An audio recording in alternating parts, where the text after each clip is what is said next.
ఇప్పుడు కూడా మళ్ళీ 10 లక్షల కోట్లు అంటారు. ఇంత అన్యాయం అండి, ఎట్లా అనగలుగుతున్నారని మీ స్థాయిలో ఒక ముఖ్యమంత్రి స్థానంలో ఎట్లా చెప్పగలుగుతున్నారు? అది అసెంబ్లీలో మీరు ప్రవేశపెట్టిన లెక్కలు కాదా ఇవన్నీ? అంటే ఇవన్నీ దాపెట్టుకోవచ్చునా? మీకు తెలియకుండా నాకు తెలియకుండా మీరేమైనా అప్పులు చేయొచ్చునా? ఎంత ఉన్నిందండి? మీరు ప్రవేశపెట్టిన లెక్కల ప్రకారమే ఎంత ఉన్నింది? మేము దిగిపోయేటప్పటికి రాష్ట్ర అప్పు టోటల్గా 7,21,918 కోట్లు, అంటే 7,22,000 కోట్లు అనుకుందాం. మాకు మీరు దిగిపోయేటప్పటికి ఉన్న అప్పు 3,90,247, అంటే 3,90,250 కోట్లు అనుకుందాం. అంటే మీరు దిగిపోయేటప్పటికి అప్పు కూడా మేమే చేస్తామే. ఈ లెక్క ప్రకారము మా పీరియడ్లో చేసిన అప్పు ఎంత? 3,32,000 కోట్లు. 3,32,000 కోట్లు మేము 5 సంవత్సరాలు చేస్తే మీరు 2,66,000 కోట్లు ఒకటిన్నర సంవత్సరం చేసి మళ్ళీ మీరు మా అప్పుల గురించి చెప్తారు. అంటే 10 లక్షలు ఏంది అది? అంటే ఇప్పుడు మీరు చేసిన మేము ఎక్కేటప్పటికి మీరు దిగిపోయేటప్పటికి 3,90,250 కోట్లు అవి కూడా మేమే చేస్తామే 2019 ముందర. ఎట్లండి అది? ఇది కాక మీరు మామూలుగా ఒక పరిమితి ఉంటుంది, ఇంతే చేయాలి అప్పని. ఇంతే చేయాలి అప్పనేది 29,000 కోట్లు పరిమితి దాటి మీరు చేస్తే, అంటే 2014-19 అంతా కలిపితే 29,000 కోట్లు మీరు మీ పరిమితిని మించి దాటితే ఆ 29,000 కోట్లు మా దాంట్లో మైనస్ చేసిన మాట వాస్తవమా కాదా? అప్పులు ఏం అప్పులండి? ఇవన్నీ అప్పులు కాదు. అప్పుడు అసలు ఎంత ఆవేదన, ఎంత ప్రజలకైతే అసలు వాళ్ళందరికీ కూడా ఎంత ప్రతి ఒక్కరికి అసలు ఒక రకమైన దిగులు. శ్రీలంక అయిపోతుంది, కొలంబియా అయిపోతుంది. ఇదేమండి? ఇది శ్రీలంక కాదా, కొలంబియా కాదా? ఇప్పుడు ఎక్కడున్నారు వాళ్ళందరూ కూడా? అంత దిగులు ఎక్స్ప్రెస్ చేసేవాళ్ళు. ఏప్రిల్ 3, 2025లో 5,750 కోట్లు చేయలేదా మీరు అప్పు? మే 6, 2025లో 6,822 కోట్లు చేయలేదా మీరు? జూన్ 3 7,000 కోట్లు చేయలేదా? జూన్ 10 7,000 కోట్లు చేయలేదా? జూలై 15 3,600 కోట్లు చేయలేదా? మరి ఆగస్టు 5 5,000 కోట్లు చేయలేదా? సెప్టెంబర్ 2 5,000 కోట్లు చేయలేదా? సెప్టెంబర్ 30 2,000 కోట్లు చేయలేదా? అక్టోబర్ 7 1,900 కోట్లు చేయలేదా? నవంబర్ 4 3,000 కోట్లు చేయలేదా? మరి డిసెంబర్ 3,000 కోట్లు చేయలేదా? అంటే ఇవన్నీ మేము ఊహించుకుంటున్నామండి. ఎక్కడ పోయింది ఇప్పుడు ఆ దిగులు అందరికీ? పోయిన సంవత్సరం చూద్దాం. జూన్ 24 6,000 కోట్లు, జూలై 24 10,000 కోట్లు, ఆగస్టు 24 3,000 కోట్లు, సెప్టెంబర్ 24 4,000 కోట్లు, అక్టోబర్ 24 6,000 కోట్లు, నవంబర్ 24 6,000 కోట్లు, డిసెంబర్ 24 9,237 కోట్లు, ఫిబ్రవరి 7,000 కోట్లు. చివరకు కాగ్ ఏమని చెప్తుంది? కాగ్ ఏం చెప్పిందంటే ఈ మొత్తం భారతదేశం పైకి 2025-26 చూసినట్లయితే ఆంధ్రప్రదేశ్ రాష్ట్రం నంబర్ 1 స్థానంలో ఉంది అప్పులలో 63,052 కోట్లు. అంటే ఇది కూడా మేమే రాస్తామే లెక్కలు. పోనీ మీరు అన్నట్లు అద్భుతంగా ఉంది ఆదాయం అంటారు కదా, ఇదే కాగిచ్చిన లెక్కల ప్రకారం రెవెన్యూ రాబడి ఆదాయం చూస్తే ఎంత? 2023-24 మా చివరి సంవత్సరంలో 6 నెలలు చూసుకున్నట్లయితే 82,139 కోట్లు అయితే మీరు ఓన్లీ 74,237, అంటే వెనకాల పడిపోతున్నారు మీరు. మరి పరిపాలన సంపద సృష్టి మాత్రం మీరే చేస్తారు. ఇంకోటి కూడా చెప్తారు. ఏమని చెప్తారు? మళ్ళా మేము డబ్బులు కేంద్రం నుంచి వచ్చే డబ్బులు మేము వాడుకున్నామంట. మీరేం చేస్తున్నారండి? పోలవరం డబ్బులే చూద్దాం. ఎవరైంది? పోలవరం మాకు చాలా ప్రతిష్టాత్మకమైన ఇది కదా. పోలవరంలో మీకు యాక్చువల్గా మాకన్నా అడ్వాన్సులు రాలే. మీరు కూటమిలో భాగం కాబట్టి అడ్వాన్సులో మొట్టమొదటిసారిగా అక్టోబర్ 9వ తేదీ 2024లో 2,348 కోట్లు ఇస్తే మీరు అకౌంట్లో వేయకుండా వేరే పర్పస్కు డబ్బులు వాడుకొని కేంద్ర జలవనరుల శాఖ 10 సార్లు మిమ్మల్ని హెచ్చరిస్తే అప్పుడు ఫైనల్గా ఎప్పుడు మీరు అది జనవరిలో చిన్నగా దాంట్లో అకౌంట్లు వేసినారు. అదేవిధంగా మళ్ళా మార్చి 12వ తారీఖు 2,705 కోట్లు మీకు ఇస్తే దీంట్లో కేవలం 570 కోట్లు మాత్రము వాడి పోలవరాన్ని ఖర్చు పెట్టి మిగతాది మీరు సొంతానికి వాడుకొని ఈ రోజుటికి కూడా పోలవరము కేంద్రం మీకు ఇచ్చిన డబ్బుల్లో 1,107 కోట్లు మీరు వేరే విషయానికి వాడిన మాట వాస్తవమా కాదా? ఈ రోజు కూడా మీరు అకౌంట్లో వేయలే. మరి మీరు ఎట్లా చెప్తున్నారండి మా గురించి? మేమన్నా పోలవరానికి డబ్బులు ఖర్చు పెట్టిన తర్వాత కేంద్రం ఎప్పుడెప్పుడు ఇస్తుందా అనుకుంటుంటే మీరు అదృష్టవంతులు కూటమి కాబట్టి మీకు అడ్వాన్స్ వస్తుంది. మీరు మాకు చెప్తారు. ఇప్పుడు మేమంటే తప్పలేండి. ఇంగ్లీష్ పేపర్లు ఏమన్నారు? English paper despite repeated warnings, ఏది times of India, despite repeated warnings on physical Prudence Andhra Pradesh is amongst the countries most aggressive బోరోవర్స్ in 2025 reserve bank అంటే రిజర్వ్ బ్యాంకు మీరు ఇచ్చిన గణాంకాల కంటే కూడా విపరీతంగా ఎక్కువ చేస్తున్నారు. ఇంగ్లీష్ పేపరు, ఇది కూడా ఇంగ్లీష్ పేపరు. 9,000 కోట్లు పర్ మంత్ అప్పు చేస్తున్నారు ఇంగ్లీష్ పేపరు. కానీ మీరు మాత్రం ఏం చెప్తారంటే మేము అప్పులు చేస్తాం. ఇదంతా కూడా నాకు అర్థమైనది ఏమంటే మీరు కేవలము ఒక స్ట్రాటజీ, అంటే రాష్ట్రం ఏదో చాలా అధోగతి పాలైపోయింది. నిజం చెప్పాలంటే విధ్వంసం కాదండి, మీది అసమర్థతతో కూడిన ధ్వంసం. మాది కరెక్ట్గానే ఉన్నింది. కోవిడ్ ఎదుర్కొన్నాం, భారతదేశంలోనే కోవిడ్ బాగా హ్యాండిల్ చేసిన రాష్ట్రాల్లో 1, 2 అని చెప్పి పేరు తెచ్చుకున్నాం. చెప్పిన మాట ప్రతి ఒక్కటి నెరవేర్చినాం. మీది నిజం చెప్పాలంటే అసలు అసమర్థతతో కూడిన ధ్వంసం ఇది. ఒకటి ఎందుకు ధ్వంసం అని చెప్తాను చూడండి. ఇప్పుడు ఇటు చూడండి, అసలు మీరు జిఎస్డిపి స్థూల ఉత్పత్తులు ఏదేదో చెప్తారు. ఎందుకండి అన్ని ఫిగర్స్ థియరీ ఎందుకు? ప్రాక్టికల్స్గా చూద్దాం. ఇప్పుడు ఫీల్డ్లో ఏముంది? ఫీల్డ్లో సొంత జిల్లాలో మామిడి పంట వదిలేసిన మాట వాస్తవమా కాదా? రాయలసీమలో వేరుశెనగ ముఖ్యమైన పంట అయితే 14 లక్షల చిల్లర ఎకరాలు సాగులో ఉండాల్సినది ఈరోజు ఓన్లీ 5 లక్షలే ఉంది. వాస్తవమా కాదా?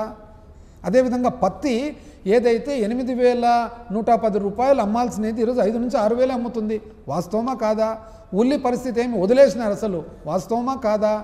అసలు అరటి అయితే కొనేవాళ్ళు లేక మొత్తము ఈవెన్ పంట తెంపేది కూడా గిట్టుబాటు కావడంలే. వాస్తవమా కాదా? మొక్కజొన్న 2,400 కనీస మద్దతు ధర ఉంటే, ఎంఎస్పీ ఉంటే 1,600 రూపాయలకి ఈరోజు రోడ్డు మీద పోసుకొని అమ్ముతుంటారు.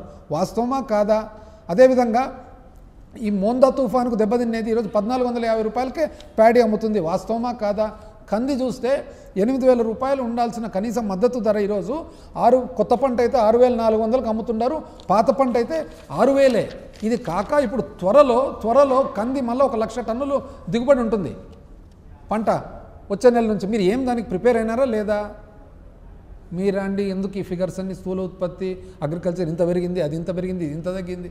ప్రాక్టికల్స్ నిజం చెప్పండి. పామాయిల్ సంగతి అండి, పామాయిల్ మీరు మొన్న అంటారు కోకో, పామాయిల్ ఇవన్నీ నేనే ఇంట్రడ్యూస్ చేసినాను. నిజం చెప్పాలంటే పామాయిల్ 2019లో జగన్మోహన్ రెడ్డి గారు ముఖ్యమంత్రి అయినప్పుడు మరి ఒక నిర్ణయం తీసుకొని పాపం ఏ మాటకు ఆ మాట కనాలంటే ఆ రోజు మాజీ ఎంపీ కోటగిరి శ్రీధర్ గారు పోయి జగన్మోహన్ రెడ్డి గారికి విజ్ఞప్తి చేసుకొని ఆ గోదావరి జిల్లా వాళ్ళ తరఫున ఇస్తే 2014లో పామాయిల్ ధరలు ఎట్లున్నాయండి మీ టైంలో? 2014లో 7,370, 2015లో 6,125, 2016లో 7,513, 2017లో 7,790, 2018లో 8,525. కానీ అదే జగన్మోహన్ రెడ్డి గారు ముఖ్యమంత్రి అయినాక వైఎస్ఆర్సీపీ ప్రభుత్వం వచ్చిన తర్వాత 2020లో 10,527, 2021లో 17,083, 2022లో 17,704, 2023లో 18,200. ఈరోజు పరిస్థితి ఏమి చూడండి ఒకసారి. ఉల్లి అయితే ఘోరాతి ఘోరం. కర్నూలు, నంద్యాల, అనంతపురము, కడప ఉల్లికి ఏమని చెప్పినారు మీరు? మొత్తము 20,000 ఎకరాకి ఇస్తామని అన్నారు. అది కూడా ఎట్లా చెప్పినారు? హెక్టార్కి 50,000 అన్నారు. ఇంతవరకు ₹1 పడిందా ఎవరికన్నా కానీ? పైగా ఈ పంట చేయకుండా, ఈ పంట నమోదు కాకముందే మీ వాళ్ళు వచ్చి రుబాబు చేసి ఎక్కించుకున్నారు పేర్లు. ఒక్కరికన్నా ₹1 పడిందే ఉల్లి? ఎందుకు ఇట్లా జరిగిందంటే నేను చెప్తాను చూడండి. ఎందుకు ఇట్లా జరిగిందంటే వైఎస్ఆర్ కాంగ్రెస్ పార్టీ ప్రభుత్వం జగన్మోహన్ రెడ్డి గారు ముఖ్యమంత్రిగా ఉండగా ప్రధానమైన ఒక స్థానము రైతులకు ఇచ్చినది. ఇప్పుడు రైతులు ఏమంటున్నారు? మీరేమంటున్నారు? 5,000 రూపాయలు ఇచ్చేది చప్పట్లు కొట్టండి, 5,000 రూపాయలు ఇచ్చేది చప్పట్లు. ఎందుకు కొడతారండి చప్పట్లు? భిక్ష మాదేమన్నా? రైతు ఏమంటున్నాడు?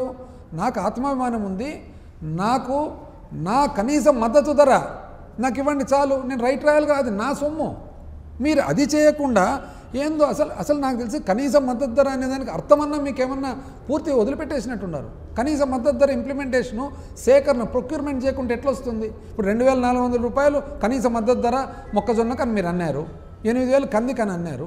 మీరు కొనుగోలు చేస్తే కదా రేట్ ఆడికి వచ్చేది. మీరే కొనుగోలు చేయకుంటే అంటే ఇది ఏమిటి పనికి వస్తాయి? పేపర్లు, కుంకుమబట్టు, పసుపు ఏదైనా పెట్టుకొని ఇంట్లో పెట్టుకునేదాన్ని పనికి వస్తాయి అంతే. ఇప్పుడు ఎందుకు అట్లా జరిగిందంటే ఆ రోజు జగన్మోహన్ రెడ్డి గారి పాలనలో విపరీతమైన ప్రాధాన్యత ఇవ్వడం జరిగింది వ్యవసాయానికి. రైతే రాజు అని ఎందుకు అనేది? ఎందుకంటే ప్రపంచవ్యాప్తంగా కూడా రైతులకు ప్రభుత్వ సాయం లేనిది గిట్టుబాటు కాదు. ఏ వ్యవసాయం గిట్టుబాటు కాదు ప్రభుత్వ సాయం లేనిది. అందుకనే ఆ రోజు మన పంట సీజన్ స్టార్ట్ కాకముందే రైతు భరోసా వేసేవాళ్ళం. ఎంత అండి వేసిండేది? దాదాపు 34,000, అంటే 5 సంవత్సరాలు కలిసి 34,288 కోట్లు రైతు భరోసా, వైఎస్ఆర్ రైతు భరోసా కింద వేసిండేది. అసలు ఇన్సూరెన్స్ అండి, బీమా మీరేం చేసినారు? బీమా మీరు ప్రీమియం కట్టడంలే. జగన్మోహన్ రెడ్డి గారు ఏమన్నారు ఆ రోజు? ఇది రైతు ఒకటి తెలుసో తెలియకనో కట్టకపోవచ్చు, కట్టకుంటే కానీ ఇన్సూరెన్స్ రాదు కదా, కాబట్టి ఎంతైనా ఖర్చు కాదంటే ఎంత 7,800 కోట్లు 5 సంవత్సరాల మీద ఇన్సూరెన్స్ ప్రీమియం కట్టడం జరిగింది. అంటే 1,500 కోట్లు సంవత్సరానికి ప్రీమియం. అందుకనే రైతుకు ఏ రోజు కూడా ఇబ్బంది లేదు. పెట్టుబడి ఇన్పుట్ సబ్సిడీ అంటే ఇన్పుట్ సబ్సిడీ మొత్తము మామూలుగా ఇన్పుట్ సబ్సిడీ ఎట్లా, ఏదన్నా కరువు కానీ ఏదన్నా పంట నష్టం జరిగినప్పుడు కేంద్ర ప్రభుత్వం ఇస్తుంది, రాష్ట్ర ప్రభుత్వం వాటా ఉంటుంది, అది ఎప్పుడో 2 సంవత్సరాలు మీ టైంలో వచ్చేది. కానీ ఇప్పుడు ఏమైంది? జగన్మోహన్ రెడ్డి గారు ఏం చేసినారంటే సంవత్సరానికి 2 సార్లు ఖరీఫ్ రబీకి కూడా ఇవ్వడం జరిగింది. ఇచ్చి తర్వాత కేంద్రం నుంచి పోరాడి తెచ్చుకునే వాళ్ళం. ఎంత? 3,260 కోట్లండి. ఎంతమంది? 34 లక్షల రైతులకు 34 లక్షల రైతులకు ఇన్పుట్ సబ్సిడీ ఇవ్వడం జరిగింది. 54,50,000 రైతులకు ఇన్సూరెన్స్ ప్రీమియం కట్టడం జరిగింది. 54 లక్షల మంది రైతులకు వైఎస్ఆర్ రైతు భరోసా ఇవ్వడం జరిగింది.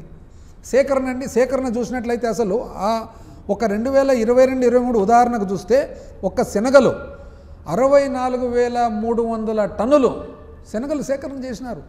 మొక్కజొన్న ఎంతండి? 72,300 టన్నులు సేకరణ చేసింది. అరటిపండు సేకరణ చేసింది, ఉల్లిగడ్డ సేకరణ చేసింది. అది చేసింది కాబట్టే అసలు రాష్ట్రంలో ఏది 0 వడ్డీ పంట రుణాలు అయితే 2,050 కోట్లు కడుతూ మీరు బకాయి పెట్టిపోయిన 1,180 కోట్లు కూడా మేమే కడుతుంది. ఎందుకు అసలు మా పీరియడ్లో 2019 నుంచి 20 వరకు చూసినట్లయితే ఎప్పుడు కూడా రైతు చాలా వరకు ఎంఎస్పి కనీస మద్దతు ధర కంటే కూడా ఎక్కువ అమ్మినారు. ఎందుకు ఎక్కువ అమ్మగలిగినారంటే బికాస్ అన్ని ఫెసిలిటీస్ అన్ని వసతులు ఇచ్చినందువలన ఆటోమేటిక్గా రేట్ వచ్చింది. మీరు ఇంకో దీనికి తోడు మళ్ళీ మీరేమంటారు?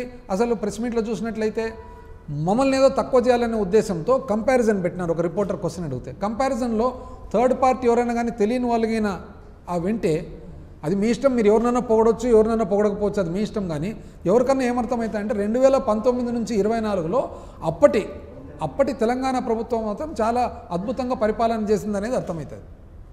అది మీ ఇష్టం, ఎట్లన్నా పోడండి. అసలు ఇంటర్వెన్షన్ అనేది ఏమి? ఇంకోటి, ఇది కొత్తగా మేము నీళ్లు తెచ్చినాం, రిజర్వాయర్లలో నీళ్లు పెట్టినాం. అంటే ఎక్కడి నుంచి పంపింగ్ చేసినారండి నీళ్లు? అంటే వర్షానికి కూడా మీరేనా క్రెడిట్? నీళ్ళు మేము పెట్టడం ఏంది నాకు అర్థం కాలేదు. నీళ్ళు సృష్టించడం ఏంది?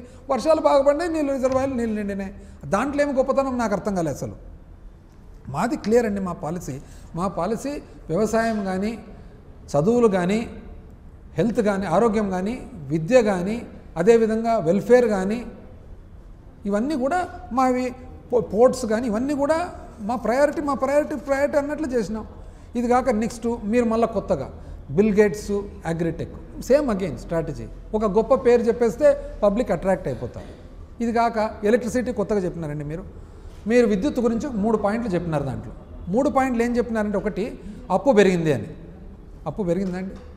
రెండో పాయింట్ ఏం చెప్పినారంటే అప్పు పెరిగిందనేది ఒకటి. రెండో పాయింట్ మీరు కరెంటు ధరలు పెంచలేదు, ఓకే. మూడో పాయింట్ పవర్ పర్చేజ్ అగ్రిమెంట్స్ మేము క్యాన్సిల్ చేసినాం. 3 చెప్తాను త్వరగా. ఇప్పుడు అప్పు అనేది మీ పీరియడ్లో 2014 నుంచి 2019 56,664 కోట్లు మీరు అప్పు చేసిన మాట వాస్తవమా కాదా? అంటే మీరు ప్రభుత్వం ఏర్పాటు చేసుకునేటప్పటికి 29,500 కోట్లు ఉంటే మీరు దిగిపోయేటప్పటికి 86,215 కోట్లు అయింది అప్పు. డిస్కామ్లు కానీ జెన్కోస్ కానీ అన్నీ కలిపితే అంటే 56,665 కోట్లు మీరు అప్పు చేసినారు. మేము దిగిపోయేటప్పటికి 1,22,518 కోట్లు అయిందంటే అర్థమేమి? మేము ఓన్లీ 36,300 కోట్లే. మీరు 56,600 కోట్లు అప్పు చేస్తే మేము 36,300 కోట్లు చేసినాం. మీరు 24% పెరిగితే మేము ఓన్లీ 7% పెంచినాం. కానీ మీరేమంటారంటే సింపుల్గా చెప్తారు అప్పు మేము ఎక్కువ చేసినామని. ఇది అంటే ఎవరు చూసుకోరనే ఫిగర్స్, లేకుంటే మేము చెప్తే ఎవడు వినడానే, మాకైతే అర్థమే కాలే.